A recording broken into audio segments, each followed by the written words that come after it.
Não se faz processo de enfermagem dentro de sala de emergência. Essa afirmação está correta ou está errada? Eu sou o professor Fábio, sou enfermeiro aqui na Alemanha. Fica até o final desse vídeo que nós vamos discutir sobre esta afirmação.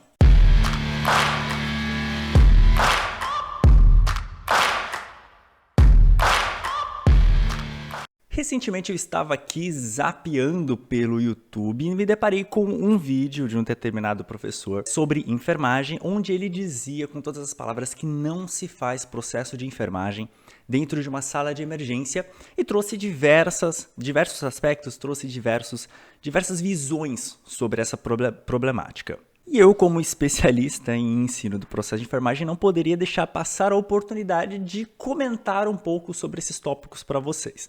Lá naquele vídeo ele trouxe alguns tópicos como que o processo de enfermagem é privativo do enfermeiro, trouxe comparações entre SAI e processo de enfermagem, eu acho que a gente também pode esclarecer qual que é a diferença entre eles, e por fim podemos tratar nesse vídeo aqui se fazemos ou não, né, como ele lá afirmou, não fazemos processo de enfermagem dentro da sala de emergência. Por essa razão eu trouxe aqui esses slides para você, onde nós vamos abordar em 4 slides todos esses tópicos. Será que é privativo? Será que não é? Qual que é a diferença da SAI e processo de enfermagem? E assim por diante. Trazendo aqui no início, né? Qual que é a diferença entre SAI e processo de enfermagem? Essa tabelinha aqui eu trago em toda a aula minha sobre SAI e processo de enfermagem. Se você já assistiu algum vídeo meu sobre processo de enfermagem, você já deve ter visto essa tabela e provavelmente já entendido qual que é a diferença entre SAI e processo de enfermagem, tá? A SAI é a sistematização da assistência de enfermagem, aqui regulamentada na última resolução aqui que a gente tem na 358 de 2009. E o que é ela? O que é essa sistematização? Ela regulamenta o trabalho de enfermagem, ou ela auxilia a organização do trabalho de enfermagem em 3 esferas: o método científico, o dimensionamento de profissionais e os instrumentos. Fábio, o que isso quer dizer? Imagina que a enfermagem está em cima de um banquinho que tem 3 perninhas, tá? Uma dessas pernas é o método científico, a outra perninha é o dimensionamento de pessoas e a outra perninha são os instrumentos. Se você tirar uma dessas pernas, o banquinho vai cair, ou seja, a enfermagem vai cair se você tirar um desses pilares. Logo, para nós termos trabalho de enfermagem, nós precisamos ter SAI. E a SAI é composta por esses 3 pilares, o método científico, o dimensionamento e os instrumentos. E o que são cada um deles? Começando aqui pelos instrumentos. Os instrumentos são os protocolos, os manuais, os impressos. É como nós vamos fazer alguma coisa. Então, por exemplo, aquela POP, o procedimento operacional padrão que você tem aí na sua instituição, ele é um exemplo de instrumento voltado para a enfermagem, onde vai estar te explicando como fazer a mensuração da pressão arterial com aquele equipamento que você tem, como fazer o exame físico, como escrever um eletrocardiograma de um paciente e assim por diante. Tudo vai estar lá descrito os comos, qual material você precisa usar, qual que é o passo a passo. O segundo pilar é o dimensionamento de profissional. Afinal de contas, não adianta de nada você ter um ótimo protocolo, mas você não ter tempo ou pessoal hábil para você conseguir colocar aquele procedimento tão bonito, né, na teoria em prática. Então, aqui a gente pode dizer que as escalas de trabalho, né, elas estão incorporadas aqui dentro desse dimensionamento. Então, se você não tem a quantidade de profissionais de enfermagem necessária para você colocar em prática o trabalho de enfermagem, você não consegue desempenhar um bom trabalho. E por último, nós temos o terceiro pilar, que é o método científico, onde nós temos aqui o processo de enfermagem. Então, aqui já começamos com a primeira diferenciação. SAI não é igual ao processo de enfermagem, como o professor lá trouxe neste vídeo, um vídeo recente, inclusive. O processo de enfermagem está dentro da SAI, num desses 3 pilares. E o que é o processo de enfermagem? É uma metodologia, é um método científico onde você vai aplicar para fazer o atendimento de enfermagem. Então, o atendimento de enfermagem tem que estar estruturado em uma metodologia, em um método, e esse método se chama processo de enfermagem. E aí, dentro do processo de enfermagem, você ainda tem uma subdivisão relacionada a taxonomias e registros, que aí sim eu acho que a gente pode fazer um paralelo com a emergência lá no final desse vídeo. E aí, falando sobre as etapas, quais que são as etapas do processo de enfermagem? As etapas são a investigação, etapa número 1, diagnóstico de enfermagem, etapa número 2, o planejamento da assistência, etapa número 3, a implementação, etapa número 4, e a avaliação de enfermagem é a etapa número 5. E essas etapas, elas são interrelacionadas, interdependentes e recorrentes. O que isso quer dizer, Fábio? Essas 3 palavrinhas são essenciais para a gente conseguir entender o processo de enfermagem. Elas são interrelacionadas, então elas se relacionam uma com a outra. Eu só vou conseguir fazer um bom planejamento, ou seja, fazer uma boa prescrição de enfermagem, planejar quais são as minhas metas com o meu paciente, se eu tiver feito uma boa investigação. Eu só vou conseguir fazer uma boa implementação se meu diagnóstico estiver correto, né? E assim por diante. Uma depende da outra. Como diz aqui no próprio interdependentes. Elas estão, além de estarem relacionadas, elas dependem uma das outras, tá? E não só, por exemplo, a 4 depende da 3, mas como também a 2 depende da 4. Sim, a gente pode olhar, a gente tem essa previsão de futuro também nessa questão da dependente.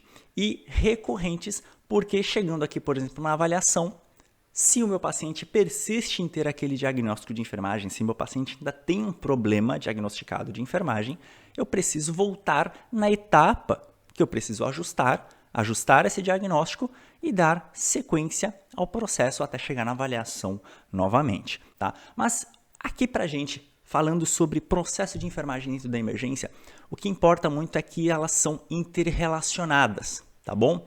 Por que elas são interrelacionadas? Porque você não precisa utilizar ou seguir essas setinhas, tá? O processo de enfermagem, ele é dinâmico. Então, numa sala de emergência, eu não necessariamente preciso seguir investigação, diagnóstico, planejamento para chegar na implementação. Não, eu posso muito bem fazer uma pequena investigação, pular para a implementação, voltar para o diagnóstico, ir para o planejamento, volta para o diagnóstico, só assim avalia e assim por diante. Você consegue entrelaçar, você consegue mudar a sequência desse processo de enfermagem. Você não precisa fazer 1, 2, 3, 4, 5. É o ideal? É o ideal. Todavia, você não precisa fazer isso, principalmente dentro de uma sala de emergência, onde nós sabemos que o paciente está instável e que você precisa de uma atenção emergencial. Você precisa agir antes de escrever qualquer coisa. Por isso que eu falo novamente, lá no final desse vídeo a gente fala sobre registros. Para exemplificar isso que eu acabei de falar, pode ter ficado confuso, Fábio, vai para a parte 4, etapa 2, depois a 3, depois a 5, depois a 1, é tudo fora da ordem. Quem está dizendo não sou eu. Álvaro Lefebvre, na sua última edição, 2019, traz pra gente. Tá? Álvaro Lefebvre é uma das maiores referências de processo de enfermagem do mundo. Traz pra gente que regra, isso daqui é um recorte do livro, tá? Eu nem quis escrever com minhas próprias letras para não dizerem que eu tô viajando. Isso daqui é um recorte, eu tirei um print da tela, tá? Do meu PDF. Se você for um novato ou tiver em uma situação nova, use o processo de enfermagem etapa por etapa, rigidamente, para certificar-se de não esquecer alguma coisa importante. Então, você é novato? 1, 2, 3, 4, 5. Por isso que eu digo que o ideal é que novato não esteja na sala de emergência. Até mesmo para ele se sentir mais confiante para depois de um tempo trabalhar na sala de emergência, tá bom? Todavia, pode ser que você já caia na sala de emergência. Então, procure fazer 1, 2, 3, 4, 5. Só que aí entra o pulo do gato. Olha aqui a sequência da frase dela. Quando você estiver em uma situação conhecida, depois de as fases fazerem parte de você, depois de você dominar o processo de enfermagem, você vai usar o processo de enfermagem dinamicamente. Por exemplo, enfermeiros especialistas, experientes em UTI, conseguem dar uma olhada nos pacientes e saber se tem alguma coisa de errada. Seus olhos piscam para o monitor na conferência da frequência e ritmo cardíaco e aí eles já podem ir para a fase de intervenção. Veja que eles fizeram uma pequena coleta de dados observando o monitor. Então, a pequena coleta de dados, etapa 1, já vai para a fase de intervenção, que é a etapa 4, erguendo a cabeceira da cama, dependendo dos instintos, antes de completar o diagnóstico. E aí ele vem para a etapa 2. Ao mesmo tempo, eles já estão conversando com o paciente e pegando um aparelho de pressão para continuar a investigação, etapa número 1, que ele já iniciou aqui olhando o monitor. Então veja que está tudo dinâmico. Eu fiz uma pequena coleta de dados, olhando, observando, ajo, chego ao meu diagnóstico. Fábio, tá querendo dizer que no meio desse negócio eu tenho que parar para escrever? Não tô falando, ninguém falou nada de escrever aqui. Eu vou definir o diagnóstico. Na minha cabeça eu sei de que diagnóstico, qual problema de enfermagem eu estou tratando. tá?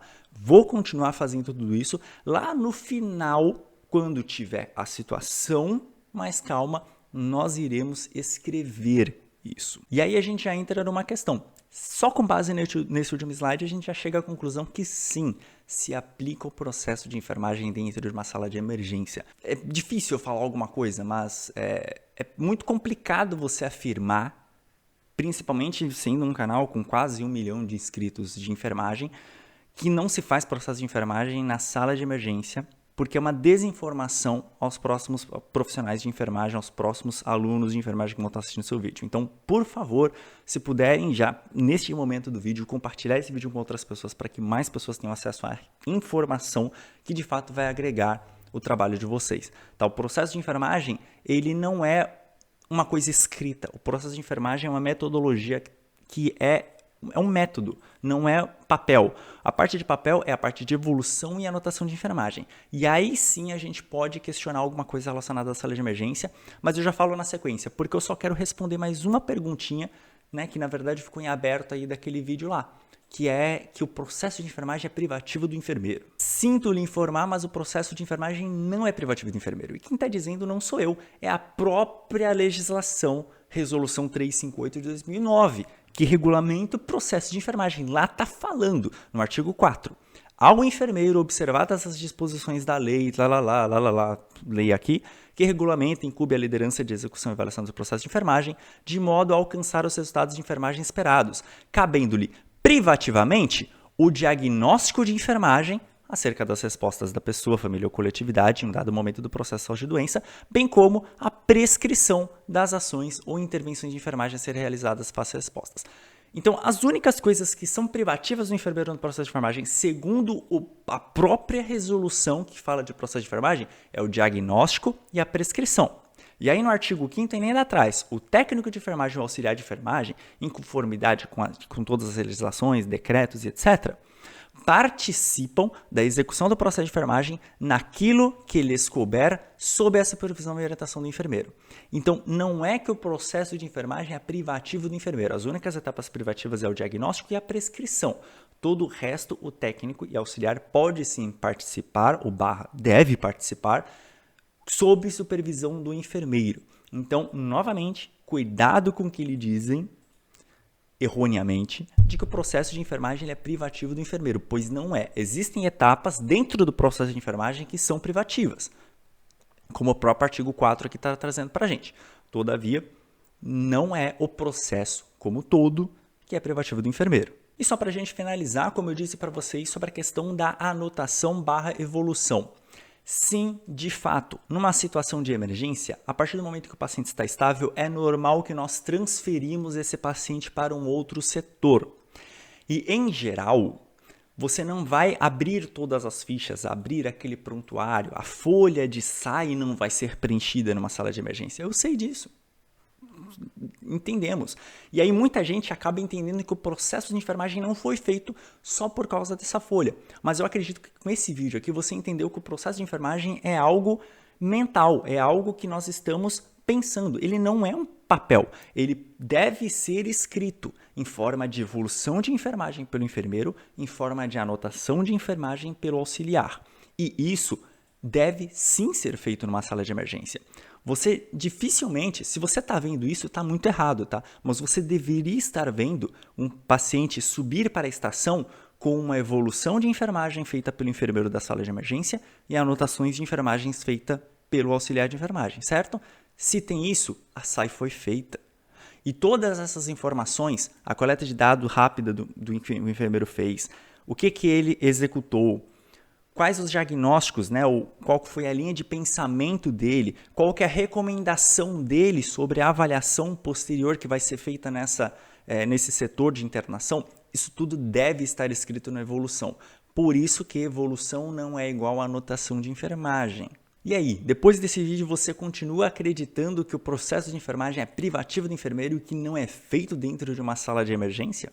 Deixa para mim nos comentários qual a sua opinião sobre esse assunto. Se você tem alguma dúvida, também escreve para mim nos comentários que eu vou fazer questão de respondê-los aqui embaixo. Clica no botão gostei se você gostou desse vídeo, compartilhe com outras pessoas e te vejo no nosso próximo vídeo aqui no canal. Até mais. Tchau, tchau.